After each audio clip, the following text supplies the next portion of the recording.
Happy Saturday, Risers. Hope you all are safe and well. Sagar and I are back with some of our favorite moments from our interviews this week. Unemployment numbers reached over 36 million, and we learned that 40% of Americans earning less than $40,000 a year lost their jobs.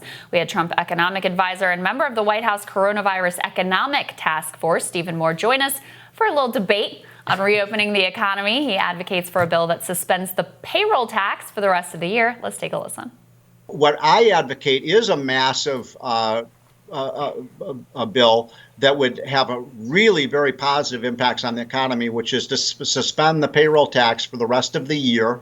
That would give a 7.5% pay raise for every single American worker. A 7.5%, even the minimum wage workers would get a 7.5% pay raise. That would be a great thing to do for the American worker. And then for the American companies, the small businesses, we have 28 million small businesses in this country. They are the spinal cord of the American economy. They are so struggling. You would reduce their payroll costs by 7.5%.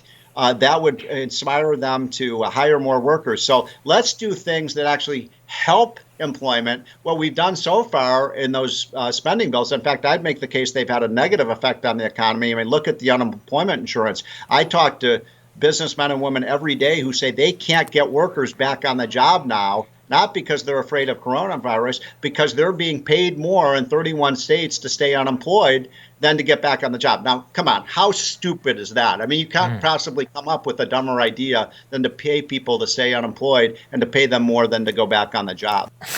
This is a very common thing that we hear from Stephen Moyer in these I mean, again, so, okay, let's say that you remove the unemployment and you let people go back to work and all of that.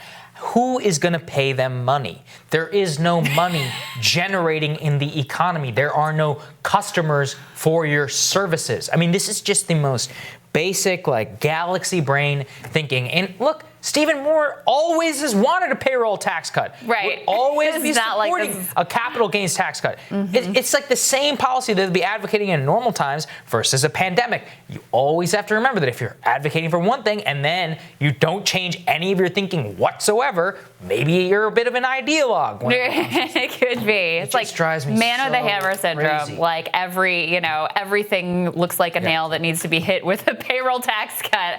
It is amazing at a time when 6 million? 36 million. Yeah. Americans have lost their jobs, are unemployed. Payroll tax cut's not going to do anything for them. It's also this whole mentality that's built around like people are fundamentally lazy and looking for every way they can not to work. And God forbid they get a little bit more on unemployment than they did at their minimum wage job or whatever. Like that, like the real problem. I mean, if you believe his rhetoric, it's like the real problem right now isn't that we have a massive pandemic and economic shutdown. It's that workers don't really want to take all of the myriad jobs that are available to them because unemployment is too rich. It's not even true. 82% of workers say they want to go back to work immediately. No. Like, I mean, not as in they want to return to their job. Of course. The overwhelming majority. People want to work. It's literally just not even true. All right. That was fun. We also spoke with the filmmaker Alex Lee Moyer about her film, TFW No GF, that documents it just cracks me up having to spell that out. Documents a generation of young men who are known as incels, who find some meaning in some dark corners of the internet. The film was met with some blowback as a too sympathetic portrayal of what they say is a sometimes violent community. But here's what she had to say about that. Well, first of all, I wouldn't say it's sympathetic as much as it's empathetic. I think sympathy sort of implies that these people like have less agency than we're giving them credit for. I basically like to present things as a filmmaker as I find them, and I decided to keep my narrative take out of the film because I think that audiences, especially today with everything that we've been through and having the context of everything that's happened, like you're talking about, that people can kind of draw their own conclusions.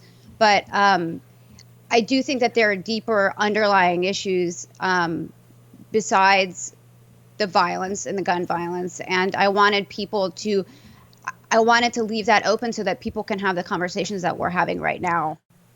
Yeah, I thought her explanation was correct. And that was the thing, part of what I highlighted, part of what we do, which is you have to think about what the societal effect of many of the economic policies and other cultural policies that we propagate have in the downstream effect on people. I mean, you and I watched that film. The most vivid representations are people in towns where it just look like nobody's going anywhere. And when that type of listlessness will push you to the internet. I mean, that people have to understand that the way that we have structured our economy, the way we look at our cities, communities, and all that, do have very real and downstream effects. And for some reason, everybody recognizes it whenever it comes to drugs, but nobody does whenever it's on this side. Yeah, well, and there's a difference between, like, any individual person is responsible for their own actions, yes. right? They're responsible for their own actions. You know, that includes, like, ugly language that's hurtful. Like, they're responsible for that. But if you have a large group phenomenon, you have to also look at the societal dynamics that are leading to that. That's why,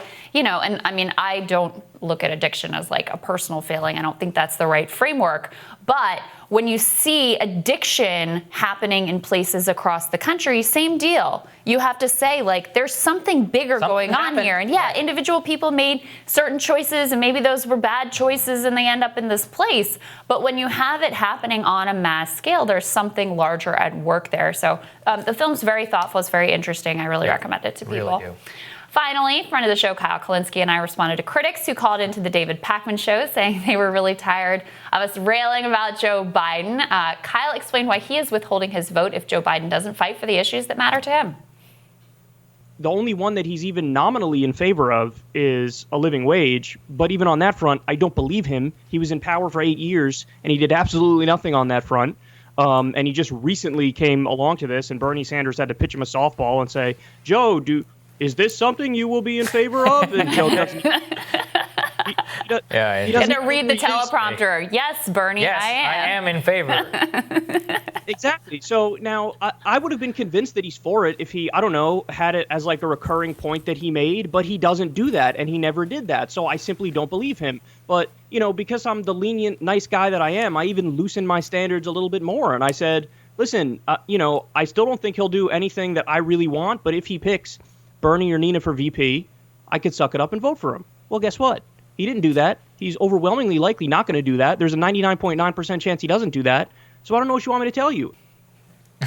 But we did get some task forces, Sagar. So, I mean, I don't know, like, it's just like being unreasonable to not come on board when you got this amazing task force, of course. Yeah, it's ludicrous. I mean, look, I mean, I don't think it's that. Like he said, not voting is a choice. I've certainly done it before.